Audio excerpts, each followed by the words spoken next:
Recuerdo que hace algunos años visité la zona arqueológica de Teotihuacán. Vimos una danza dedicada a la Madre Tierra y a los 4 puntos cardinales. Terminando, me invitaron a un taller de pintura y pensé, seguro que vamos a utilizar pintura acrílica y pinceles, pero la realidad me sorprendió. ¿Quieren saber con qué elementos pintamos? Tendrán que ser pacientes y acompañarnos en esta sesión, en la que trataremos este y otros asuntos. ¿Cómo están, alumnas y alumnos? Es un gusto para mí estar aquí de nuevo. Sean bienvenidos a una nueva sesión de Aprende en Casa 2, de la asignatura de Tecnología de primer grado. Soy el profesor Vicente Jorge Salgado. Quiero recordarles que deben mantener sus hábitos de limpieza para el cuidado de la salud, por lo que les recomiendo que deben lavarse las manos al menos 20 segundos cada vez que lo hagan, así como mantener la sana distancia y usar el estornudo de etiqueta. En esta ocasión me acompañan la profesora Teresa Valencia Islas y la profesora Laura Gaviño Cárdenas. ¿Cómo están? Me quedé pensando con qué elementos pueden pintar y tengo algunas ideas. ¿Seguro pintaste con pinturas? Espera. Más adelante nos dices tus ideas, pues yo aún no les diré qué utilicé para pintar. Por lo pronto, damos inicio a la sesión, pues tenemos muchas cosas que mostrarles. Por ejemplo, concluiremos la entrevista con el experto que quedó pendiente. Sí, me quedé pensando en cómo pintaste, pero también en la diversidad de vestimentas que tenemos en nuestro país y que nos dan identidad como mexicanos. Es correcto, profesoras. Como en la sesión pasada, hoy también conoceremos la importancia de las necesidades y los intereses de los grupos sociales para la creación y el uso de técnicas en diferentes contextos sociales e históricos. Es hora de alistar lo necesario para esta sesión. ¿Qué van a necesitar? Cuaderno, lápiz y bolígrafo. Y ahora sí, para iniciar con el tema, los dejo con la profesora Laura. Gracias, Teresa. Comiencen a tomar apuntes. Registren todo a lo largo de la sesión, todas sus dudas y hallazgos. Luego habrá oportunidad de discutirlas con su profesora o profesor de tecnología. ¿Tienen todo listo? Muchas gracias, profesora Laura. Es muy útil definir lo que haremos. Así tendrán allá en casa mayor claridad en esta sesión.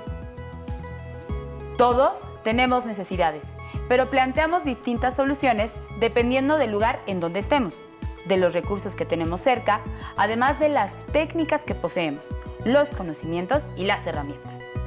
Pensemos, por ejemplo, en la necesidad de vestir. Cada región produce su indumentaria, emplea técnicas distintas con materiales que se encuentran en su entorno, así como medios técnicos variados. Por ejemplo, en las regiones donde hace mucho calor, las técnicas y los materiales que se emplean para elaborar sus prendas son muy distintos a los lugares donde hace frío y se requiere de ropa abrigadora o de materiales más densos. En su comunidad, ¿conocen alguna técnica para producir prendas? Yo conozco el telar de cintura, que es utilizado en muchas regiones para crear telas entretejiendo hilos de múltiples colores. ¿Qué les parece si vamos a ver el final de la entrevista con el experto? Bueno, de entrada hay que entender que en México hay un desarrollo histórico muy grande, una industria, digamos, textil que se ha desarrollado por más de 4,000 años.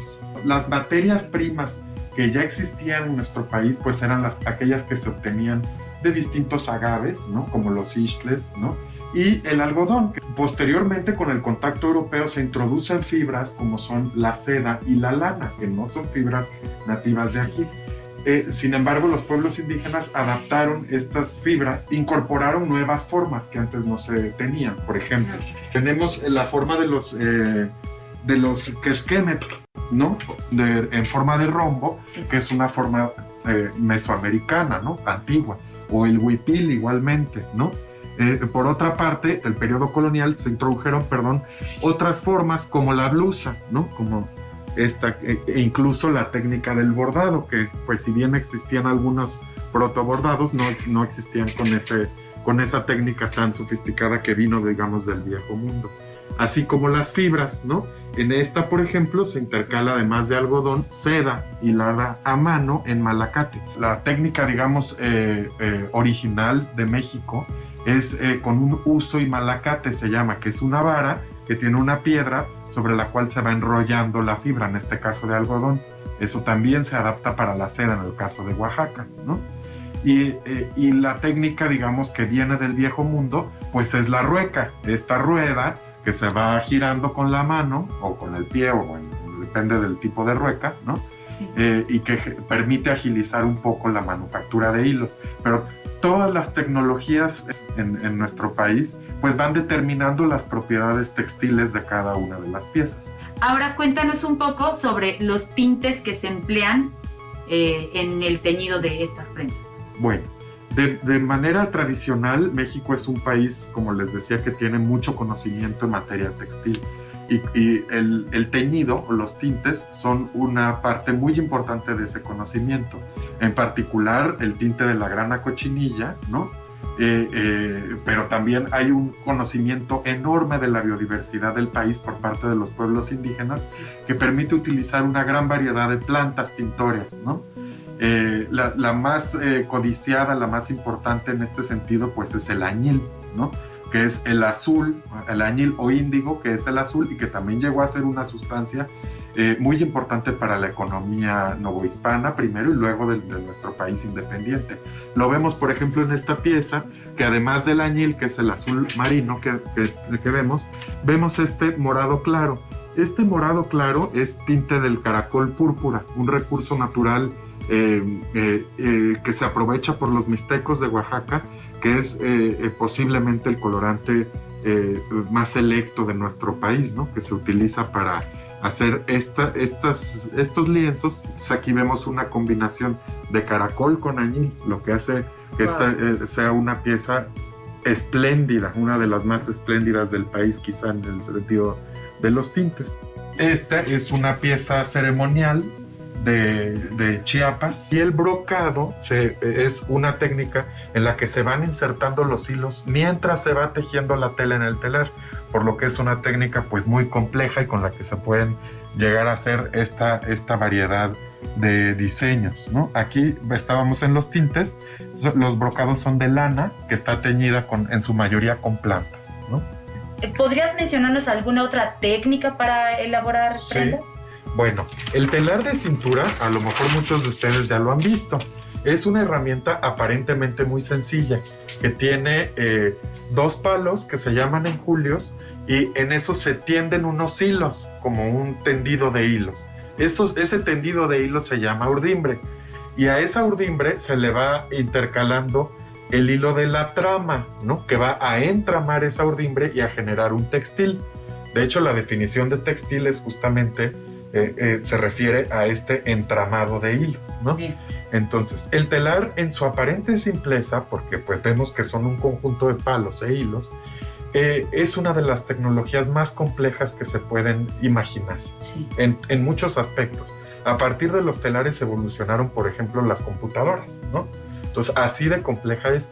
Y el telar de cintura, en esta aparente simplicidad de las que les estoy comentando, es una herramienta que permite el desarrollo de tecnologías por demás complejas. En el telar podemos encontrar la manera más fácil de hacer una tela es entramar, como les explicaba, un hilo de trama y uno de urdimbre, y eso se llaman tejidos planos.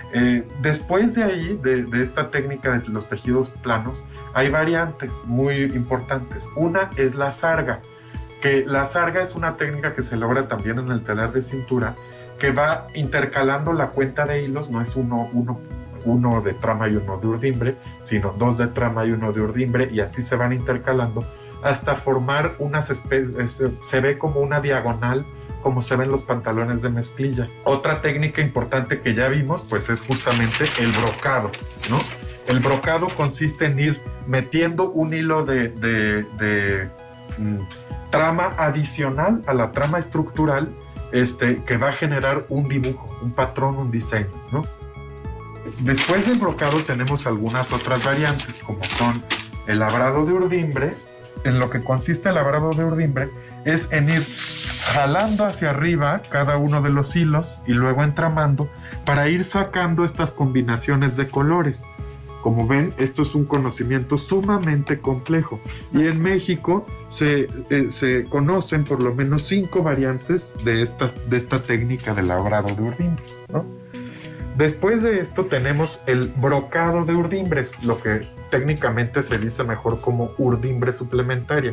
También se pueden insertar urdimbres adicionales y esas urdimbres adicionales se van a tejer como en el labrado de urdimbres, se van a ir seleccionando hilo por hilo durante el tejido hasta generar también un patrón. Lo vemos, por ejemplo, en este caso de esta pieza náhuatl. Parecen lo mismo, pero no es lo mismo. Sí. La tecnología es muy compleja. Pueden saber a lo que me estoy refiriendo. Después de estas técnicas complejas tenemos, por ejemplo, la gasa. La gasa es un ligamento que se ve muy abierto, ¿no? Esto se forma agregando un tercer liso que se llama una vara de liso, que son los palos que controlan la subida y la bajada de los hilos en el telar de cintura. Puedo ir jalando hilos diferentes, lo que me va a ocasionar que cuando yo meto la trama y aprieto, se hagan torsiones de hilos y se generen hoyitos. Hoyitos es como vemos la gasa. Sobre esos hoyitos se va a, en el caso de este huipila musgo de Xochitlahuaca Guerrero, vamos a ver que queda este soporte muy vaporoso, que además estas tramas adicionales son en teñidos naturales. Estas gasas se combinan con otras técnicas decorativas del textil durante su ejecución en el telar de cintura. Esto no es un deshilado, es una gasa con tramas envolventes que va generando estos diseños. En el caso de esta pieza es una técnica que ya se perdió en esta localidad, que es en Santiago Chuapan, en Oaxaca. Pero sigue vigente en otros lados como de la Sierra Norte de Puebla, algunas técnicas entre los mazatecos de Oaxaca y los amuzgos de Oaxaca y Guerrero. Pero en el telar de cintura las mujeres que dominan este conocimiento pueden llegar a montar hasta una doble urdimbre, ¿no? Lo que genera que en el momento de tejer hay una doble tela, ¿no? Estas dobles telas generan estos diseños porque se van pepenando manualmente hilo por hilo piezas que quedan perfectamente al negativo. Son técnicas sumamente complejas de entender. Por eso les digo que estas mujeres son realmente matemáticas, sí, ¿no? Tenemos otras técnicas muy importantes en el telar de cintura. Una técnica exclusiva de México que se desarrolló en la época prehispánica y que se llama tejido en curva. Con el tejido en curva, lo que pasa es que las urdimbres se empiezan a entramar y entonces se genera una curva en el telar. En este caso vemos la franja de curva en esta zona, ¿no? En esta zona, esta es un textil totonaco muy, muy importante. Y en el caso de Puebla, de los otomí de Puebla, de la Sierra Norte, se teje esta franja muy, muy ancha, como podemos ver, da la vuelta, ¿no? Esto no tiene costuras, ¿no? Esto es así, está salido del telar. Ya una vez terminada la tela, se borda con aguja y hilos de colores, con todas estas iconografías tradicionales de los pueblos indígenas. Vemos diseños que más bien van relacionados con los orígenes. Aquí, por ejemplo, que vemos el árbol florido. Y posteriormente, algo que es muy de la indumentaria indígena, pues es la blusa y el bordado. Esta es una blusa chatina, en donde vemos un bordado a mano, pues muy fino, y además, pues algunos remates hechos en gancho y otras técnicas. Obviamente, estos son sobre tejidos industriales. Y luego también tenemos otra técnica que tiene que ver con piezas que vienen a partir ya de otro tipo de tradiciones y que ocupan telas industriales, como este trabajo de apliqué. Por último, creo, una pieza donde se puede ver una de las grandes evoluciones del deshilado. Esto es una blusa muy, muy especial. Esto ya no es telar de cintura, pero sigue siendo tecnología textil, ¿no? Y como les explicaba, esa tecnología está relacionada con la historia, el gusto, la estética, el conocimiento y cosas porque nos hacen definir a todo este tipo de objetos no como artesanías, sino como las artes tradicionales de México. Por último, invítanos a que esto continúe. Hay que aprender, hay que acercarnos a la gente porque la gente tiene historias maravillosas que compartir. Sí. Entonces, en el caso de las tejedoras indígenas, pues son las grandes maestras del conocimiento tradicional de México. Les digo que es todo un pensamiento abstracto, matemático, creativo, ¿no? Entonces, acérquense a la gente. En la medida de sus posibilidades, cómprenles. Y si no, por lo menos deleítense y valoren lo que tenemos. Hay que acercarse a la gente y hay que aprender a querer este tipo de cosas y a usarlas, ¿no? Claro. Pues muchas gracias, nos quedamos con esa respuesta. Tenemos todavía mucha labor por hacer. Agradecemos mucho que nos hayas brindado tu tiempo y nos hayas podido dejar entrar en este espacio. ¡Qué gran entrevista tuvimos! El escuchar a un experto resulta interesante y es muy productivo para todos nosotros. Ahora que recuerdo, ¿ya nos puedes decir con qué pintaste ese día que fuiste a la zona arqueológica de Teotihuacán? ¿Nos terminas de contar? Fue muy interesante la experiencia. No utilicé pintura acrílica ni nada de eso. Nos dieron recursos naturales, como flores, algunos frutos como la granada y además unos pequeños insectos. Y nos enseñaron técnicas para emplear estos colores naturales. Estuvo increíble. Relacionado con esto, me parece que TR06 tiene algo muy importante que decirnos respecto de los pigmentos naturales utilizados en los textiles.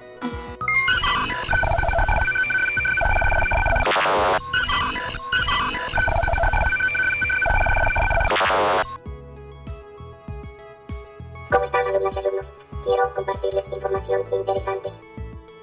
En México se emplean algunas técnicas para darle color a las múltiples prendas textiles típicas. Por ejemplo, se emplean plantas, semillas y hasta insectos. Uno de ellos es la grana cochinilla, que es un insecto que puede encontrarse en los nopales o tunas. El color que proporciona este insecto es un tono carmín o rojo. La grana cochinilla debe estar seca para poder emplearse. En tiempos prehispánicos, en lo que actualmente es Oaxaca, los mixtecos desarrollaron técnicas de crianza de insectos parasitarios del nopal para obtener un pigmento rojo, cuya intensidad le permitió ingresar al mundo mágico y ser parte de los símbolos sagrados. Los mexicas la llamaban Nochestli, que significa sangre de tuna, y era uno de los tributos que los aztecas mexicas exigían a este pueblo dominado por ellos. Más adelante en la historia, la llegada de los españoles propició el intercambio comercial y cultural. Así, el rojo mexicano recorrió el planeta como tinte preciado, convirtiéndose en un gran negocio. El tinte rojo obtenido de la cochinilla se convirtió en una fuerte competencia para los colorantes europeos, pues con él se teñía la ropa de reyes, nobles y del clero. Es el color de la nobleza. Incluso se utilizaba para pintar artesanías y tapices, pero el rojo mexicano no solo se utilizó para teñir textiles, sino que también estuvo en la paleta de los grandes pintores de los siglos XVI al XIX. Muchas gracias, TR06. Ahora sabemos que el color de la grana cochinilla nos da identidad, ya que nos ha representado a nivel mundial. Aún la emplean para dar color a indumentaria típica de algunas regiones. Nuestra comida también presenta mucho colorido y es otro ejemplo de cómo las necesidades de distintos grupos sociales se satisfacen de diferente manera. Existen diversas técnicas que se emplean en la elaboración de la comida, dependiendo la región en la que estemos. Por ejemplo, el pozole, que es un alimento tan emblemático de nuestro país, no se prepara igual en Hidalgo, Jalisco, Guerrero o Veracruz. Cada uno se caracteriza por sus sabores y colores. Entre las variedades que encontramos están el verde, el blanco, el rojo y hasta el de color negro. Qué variada y rica es la gastronomía en México, ¿no creen? Veamos un video en el que nos explicarán distintas técnicas en la elaboración de otro platillo mexicano. Por cierto, este platillo es representativo de la gastronomía mexicana, que fue declarada Patrimonio Inmaterial de la Humanidad por la UNESCO en el 2010. ¿Saben a cuál nos referimos? Vamos a verlo. Bienvenidos. Estamos con la señora Araceli, quien nos va a decir las diferentes técnicas de preparación del mole. ¿Qué tal, amigos? Soy la señora Araceli Ortega Vázquez, de la alcaldía de Milpalta, del pueblo de San Pedro Atopán. Les voy a mostrar un poquito de cómo elaboramos nuestros moles. Nuestras técnicas son distintas del mole almendrado, del mole verde, del poblano, del adobo y del pipián, así como nuestro mole casero. Nuestro mole almendrado lo elaboramos a base de 20 a 28 especies, así como nuestro mole casero y el poblano. Nuestro mole almendrado lleva pasilla, ancho, mulato, así como pimienta, comino, clavo, nueces, almendras, pasas, cacahuate y ajonjolí, tostadas, todo muy bien fritito para que tenga ese sabor delicioso el mole, así como el plátano macho, el ajo, la cebolla, el chocolate, azúcar, galletas que le ponemos a nuestro mole almendrado, ¿sí? Tenemos el pipián, que es elaborado a base de guajillo, por eso le da ese colorcito anaranjado. Lleva guajillo, cacahuate, ajonjolín, pimienta, comino, clavo, canela, cebolla y ajo. Nuestro mole verde, que es elaborado a base de pepita de calabaza, ajonjolín, cacahuate, chile serrano, epazote, cilantro, pimienta, comino y clavo, y un poco de sal. También tenemos el adobo, que es elaborado a base de chile ancho, ajonjolín, cacahuate, galletas, tostadas, ajo, cebolla, pimienta, comino y clavo. Como ven, nuestras técnicas de elaborar nuestros moles son distintas, así como la molienda. La molienda es a base de molino o metate. ¿Qué diferencia hay entre el mole almendrado y el mole casero? La diferencia es que el mole almendrado es un poco más dulce y el casero más picoso. ¿El mole poblano se prepara de la misma manera o ustedes han decidido modificar la receta? Nosotros hemos modificado la receta sin quitarle ese modo o estilo de Puebla, ¿sí? Porque es el mole poblano, la diferencia es el ajonjolín. ¿Y por qué el adobo es un poco más oscuro que el pipián? Por el chile ancho. ¿Algo más que le gustaría agregar, señora Araceli? Que los esperamos aquí en San Pedro Atopán para que vengan a deleitar nuestros distintos moles que tenemos aquí en San Pedro Atopán. Vengan a saborear nuestros moles, especialmente nuestro mole almendrado, ya sea con pollo o guajolote. Nuestros tamalitos de frijol, los esperamos aquí en San Pedro Atopán con los brazos abiertos. O si gustan ustedes, nuestros vecinos están en distintas partes de la ciudad vendiendo nuestro mole. Los esperamos. Además del mole, tenemos muchos otros platillos mexicanos que forman parte del patrimonio culinario por las técnicas empleadas para su elaboración, así como los ingredientes de los que están hechos. ¿Cuánta diversidad existe en nuestro país? ¿Ustedes conocen alguna técnica para preparar algún platillo o conocen sobre técnicas de elaboración de textiles? Ahora llegamos al final de la sesión, pero antes hagamos un recuento de lo que vimos en esta sesión. Vimos cómo en distintas regiones del país se emplean diversas técnicas con diferentes materiales para la satisfacción de necesidades, que en ocasiones puede ser la misma necesidad, pero la solución es una propuesta diferente. Entrevistamos a un experto que nos explicó sobre las diversas técnicas empleadas en la elaboración de textiles para indumentaria tradicional, Aprendimos técnicas nuevas para pintar y decorar hojas con distintos pigmentos naturales. Vimos que existen distintas técnicas empleadas en la preparación de moles y su diversidad de ingredientes. Lo anterior nos ayuda a comprender cómo mismas necesidades sociales pueden satisfacerse de diferente manera, pues el desarrollo de las técnicas depende del contexto social e histórico en el que se aplican. Tenemos mucho por hacer. Les invitamos a que comenten con su profesora o profesor sobre las diversas técnicas de pintado que usan. También comenten sobre algunas de las técnicas de elaboración de prendas que conozcan para enriquecer el conocimiento. No olviden mantener la sana distancia y usar cubrebocas, así como el estornudo de etiqueta. ¡Hasta la próxima! próxima.